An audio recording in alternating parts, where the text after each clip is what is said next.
안녕하세요. 저는 파주 성경 침례교회에 출석하고 있는 자매입니다. 저의 구원받은 여정을 함께 공유하고자 간증하게 되었습니다. 어려서는 교회를 다녔는데 지금 생각해보면 성가대 활동도 하고 친구들과 노는 재미에 빠져서 하나님을 믿는다고 착각했던 것 같습니다. 친구들과 관계가 틀어지자 교회에도 가지 않게 되었고 오랫동안 하나님과 무관한 사람으로 지냈습니다. 성인이 되어 용기를 내서 새로운 교회도 가봤습니다. 마침 필리핀 선교를 간다고 해서 하나님을 믿지도 않으면서 동참했습니다. 제 안에 어떤 강한 자극을 주면 하나님을 다시 믿게 되지 않을까 하는 생각에 노력을 한 것이죠.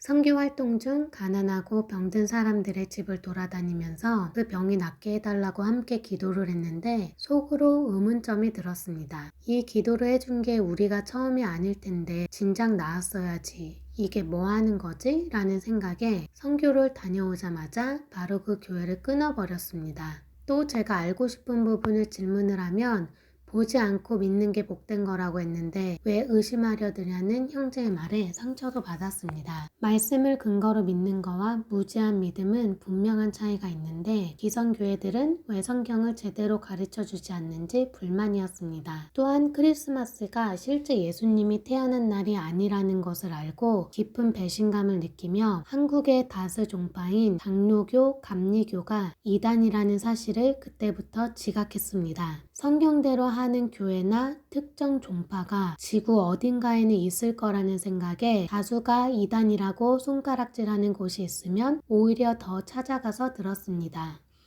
제가 죄인이라는 것은 인정했지만 날 때부터 죄인이라는 것은 받아들이기 힘들었습니다. 죄의 전가가 있었기에 의의 전가도 있을 수 있다는 사실을 알고 있었음에도 내가 열매를 따먹은 것도 아닌데 억울해서 아담과 이브가 정말 짜증났고 하나님께 따졌습니다. 저는 하나님이 만드신 창조 질서에 순종하는 사람이 아니었습니다. 성경에 등장하는 너무나 당연한 일부 다처제, 친딸이 자기 아빠를 취하게 해서 잠자리를 갖지 않나, 며느리가 시아버지랑 자지 않나, 그걸 벌하지도 않고 허용하시는 하나님이 너무나도 불쾌했고 이복 누나랑 결혼하고 자기 목숨을 잃을까봐 남매 행세를 하는 아브라함을 보며 어이가 없었습니다. 그런데 하나님은 아브라함의 믿음을 보고 의롭다고 칭해 주시니 나보고 이런 신을 믿으라는 건가? 잔인한 남성 우월주의자의 차별적인 하나님은 제가 납득할 수 있는 합리적이고 이성적인 신이 아니었습니다. 말씀에 최종 권위를 두지 않고 나의 가치관과 도덕적인 윤리를 앞세우며 하나님을 판단하려 들었으니 성경이 난해하고 기분 나쁜 책이었어요. 말씀을 대하는 저의 자세가 잘못되었다는 걸 인지하고 고치려 노력했지만 그럼에도 이해 안 되는 것들이 있었습니다. 과학과 성경이 충돌하는 것도 받아들이기 힘들었는데 당시 유튜브로 듣던 침례교회에서는 인간의 역사, 즉 지구의 나이가 6,000년가량이라고 들었습니다. 그런데 과학자들은 우주의 나이가 140억 년이라고 하니 그럼 하나님이 우주를 창조하고 140억 년 후에 지구를 만드셨나? 분명 동시에 만드신 것 같은데 과학자들이 잘못 계산을 한 건지 둘 다 믿어야 하는 건지 의문이었습니다. 창세기 1장 1절부터 1장 2절에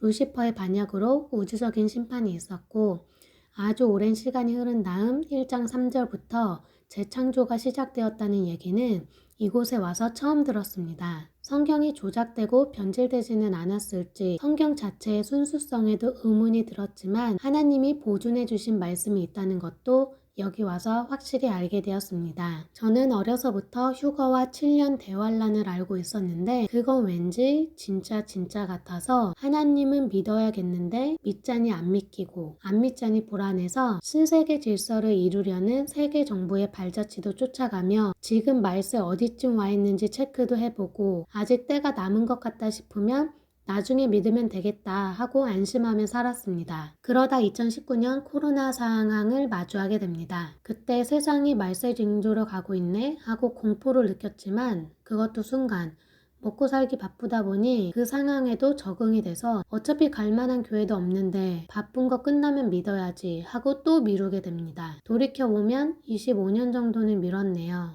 그러다 2022년 올 초 직장을 그만둔 후 지금이 아니면 안 되겠다 싶어 구원받을 때까지는 취업을 하지 말고 하나님께 몰두하자라는 각오로 성경을 읽고 기도를 시작했습니다. 멀티가 안 되는 제 성향상 또 취업이 되면 그 일에 매몰되어 하나님을 찾지 않을 거라는 판단에서였죠. 그 와중에 우연히 박진영의 복음 세미나를 듣고 단숨에 이거다 싶어 등록을 하였습니다. 성경적인 관점도 저와 비슷했고 그동안 의문이 들었던 부분도 싹 해소가 되면서 이곳에서는 내가 구원받을 수 있겠구나 하는 희망도 생겼습니다. 그토록 하고 싶던 성경 공부도 해가며 모래 속의 진주를 찾은 듯한 기분이었습니다.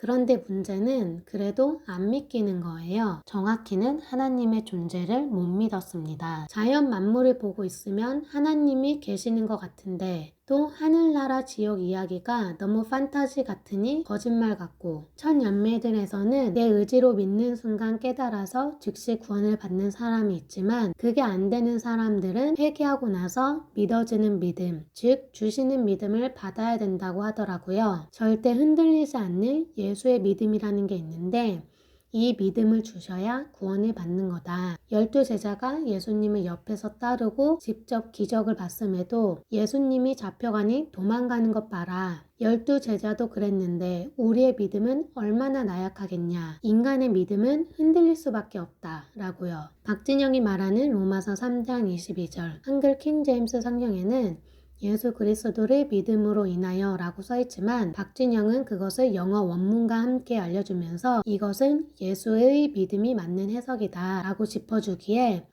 번역이 잘못되었구나 라고 생각을 하면서도 하나님이 영어 성경 들고 나를 심판하실 건가? 라는 생각에 갸우뚱했습니다. 그런데 누구는 10년, 누구는 20년, 누구는 믿기까지 30년이 걸렸다. 포기하지 말고 교회에 계속 붙어 있으면 언젠가는 양자 삼아 주신다기에 열심히 교회 예배, 성경 공부에 참여하고 모르는 것은 적극적으로 질문도 해가며 밤낮으로는 진심을 다해 회개 기도도 했습니다. 휴거가 코앞인데 믿어지지는 않으니 구원받을 수 있게 빨리 믿음을 달라고 했습니다. 그런데도 안 믿겨져서 내 기도가 부족했나? 더 울어야 하나? 하며 몇 달 동안 울며 불며 회개 기도를 했어요. 아는 언니는 집에도 안 들어가고 기도원도 찾아가며 하나님을 찾아 헤맸다고 하는데 저는 집 나갈 자신까지는 없었고 또 다른 친구는 모든 걸 다 정리하고 외딴 곳으로 들어갔는데 나도 그 정도의 절실함을 보여줘야 하는 건가? 솔직히 그렇게까지는 못하겠는데 하면서 속을 많이 끓였어요.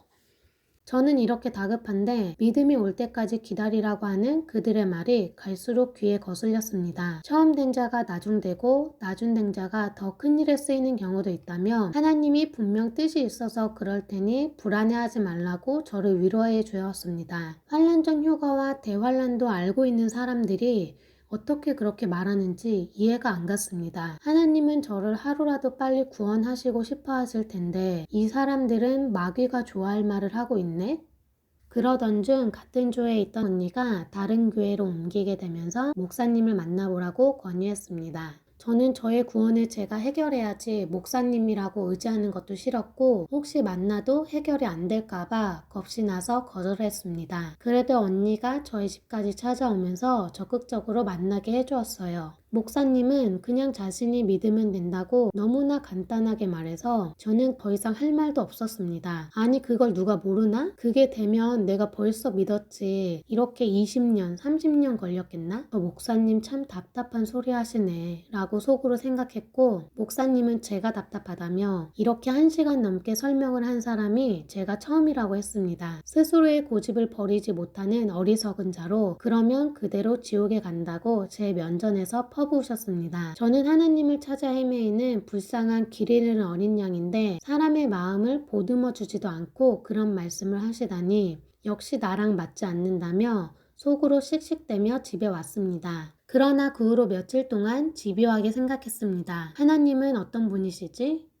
창세 때부터 아담에게 자유의지를 주셨지 스스로 선택을 할 수 없는 나약한 존재였다면 나를 믿으라고 하시지도 않았을 테고 그렇게 허술하게 인간을 창조하셨을 리도 없다. 창조 때부터 지금까지 얼마나 많은 사람들은 우상 숭배를 하면서 스스로의 믿음 행위를 지켜냈던가. 무엇을 믿던 믿음은 결국 스스로 하는 거다. 또한 하나님은 사랑과 공의를 동시에 가지고 계시며 이 속성이 변치 않는 영원하신 분이다. 만약 믿어지는 믿음이 있다면 하나님은 인류를 공정하게 심판하실 수가 없다. 서로 믿음이 안 왔다며 하나님 탓할 게 뻔한데 하나님이 어디 핑곗거리를 주실 뿐인가? 예정론을 조롱하던 내가 알고 보니 선택 예정론, 제한된 속죄에 빠져 있었습니다. 스스로 믿음을 행사하지 않고서는 그대로 지옥행이구나. 이 진실을 깨닫는 순간 구원이 절실했던 저는 그럼 내가 믿어야만 하네 하고 믿기로 결심했습니다. 어라? 이게 되네? 거의 30년 동안 안 되던 게 며칠 만에 돼서 허무하기도 하고 진짜 이게 단가 싶더라고요. 왜 사람들이 행위구원에 빠지는지 이해가 될 정도였습니다. 믿어지는 걸 기다려라 그 소리를 들었을 때는 진짜 그래야만 되는 줄 알았는데 반드시 내가 선택해야 한다고 하니 그게 또 되대요?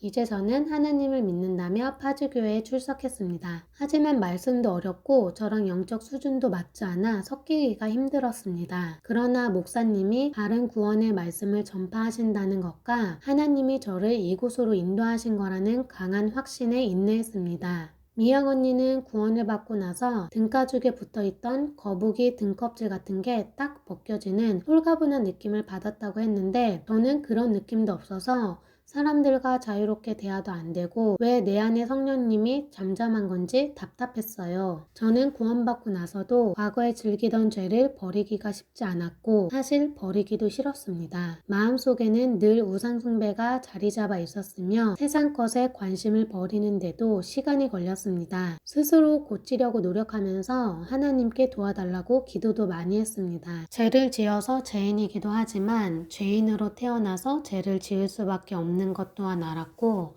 제 자신이 잿덩어리라는 것을 하나님께 고백하게 되었어요. 몇 달이 지나고 이제 과거의 나를 어느 정도 벗어 던졌다고 생각을 했는데도 찜찜한 뭔가가 저를 괴롭혔습니다. 자신의 구원을 점검해 보라는 목사님의 말씀이 항상 모가지 가시처럼 걸렸었고 내가 영접 기도를 제대로 안 했나? 구원을 제대로 안 받은 건가? 혼자 끙끙대며 누구에게 말할 수도 없었습니다. 교회 사람들에게 얘기를 하면 저를 이해 못할 것 같아서 말할 용기도 안 났고 주눅이 들었습니다. 구원을 받았다고 생각을 했는데 시간이 지나고 보니 받은 것 같기도 하고 안 받은 것 같기도 하고 저에게는 사람들에게는 말할 수 없는 저만의 어떤 특정 죄가 있었는데 이 죄만큼은 용서가 안 됐으면 어쩌지? 라는 생각에 계속 기도를 했었습니다. 이게 내 믿음의 부족인지 날 괴롭히려는 마귀의 속삭임인지 구별도 안 돼서 혼란스러웠어요. 그러다가 우연히 환란전 휴가와 관련된 영상을 보았는데 갑자기 섬뜩하면서 혹시 내가 남겨지면 어쩌지? 하는 불안감이 들었습니다. 영상 자체가 무서울 수는 있지만 제가 느끼는 감정은 좀 다른 거였고 그 순간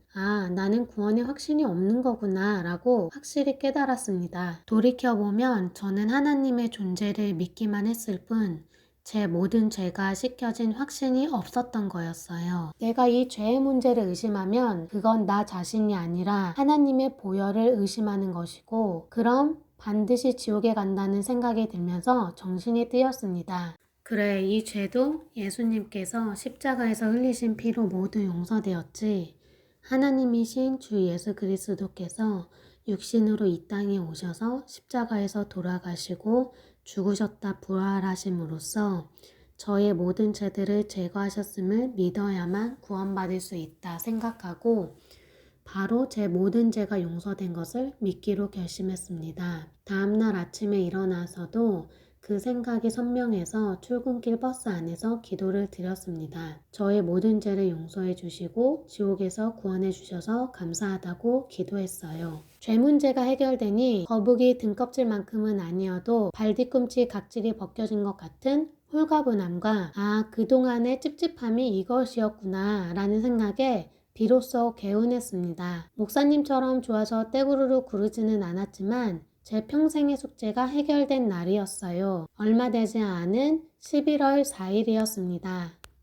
저는 늘 외롭게 살아서 하나님이 원망스러웠습니다. 안 외로운 척 연기하느라 사회생활하는 것도 힘들었고 대인관계도 자신이 없었어요. 지금은 외로웠던 제 삶에 너무 감사를 드립니다. 제가 다른 사람들과 비슷한 삶을 살았다면 저는 하나님을 절실히 찾지 않았을 테고 구원에 매달리지도 않았을 거예요. 하나님을 믿으면서 고질병이었던 외로움이 싹 제거가 되었습니다. 이제 저는 구별되는 하나님의 자녀로서 어떤 삶을 살아야 할지 잘 압니다. 하나님께 헌신하는 삶을 살고 잘했다고 칭찬받는 게 제 목표예요. 그러나 이 땅의 욕심을 버리고 하늘의 소망을 두는 게 얼마나 힘든 것인지 느끼는 요즘입니다. 진리가 너희를 자유롭게 하리라 라는 말씀이 세상 걱정에 찌든 저에게는 아직 와닿지 않습니다. 그럼에도 불구하고 사랑과 믿음과 성령이 충만한 하나님의 자녀가 되고 싶다고 늘 기도드립니다. 나중에 하나님이 부르시면 앞불싸하지 않고 기쁜 마음으로 뿅 사라지고 싶어요. 저를 죄에서 구원해 주신 하나님께